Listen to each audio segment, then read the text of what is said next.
ওকে কি মিষ্টি লাগছে তাই না?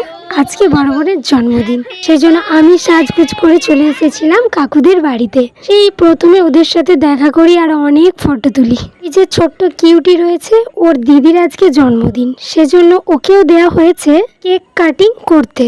দুই বোন হলে ঠিক এই রকমই হয়, দুজনের জন্য সেম সেম কেক আনা হয়েছে। ওদের দেখে তো আমাদের কথাও মনে পড়ে গেল, আমরাও দুই বোন।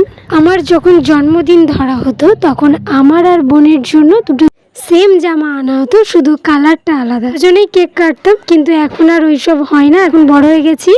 আর ওই যে দিদার সাথে দেখা হয়ে গেছে, যার বার্থডে হচ্ছে ওর দিদা, কিন্তু আমাদেরকেও দিদার মতো করেই ভালোবাসে। আসলে দিদা শব্দটাই আলাদা। এখানে সব বোনের বন্ধুরা রয়েছে, কাকিমা রয়েছে, আরো সব অনেকে। এইখানে কিউটি কি করছে দেখো, ওর মা কেকটা নিয়ে নিচ্ছে। আসলে কেকটার মধ্যে মোমবাতিগুলো এখনো জ্বলছে, সেই জন্য ওর মা মোমবাতিগুলো সরানোর চেষ্টা করছে, কিন্তু ও কিছুতেই ছাড়বে না, ওকে দিতে হবে কেকটা।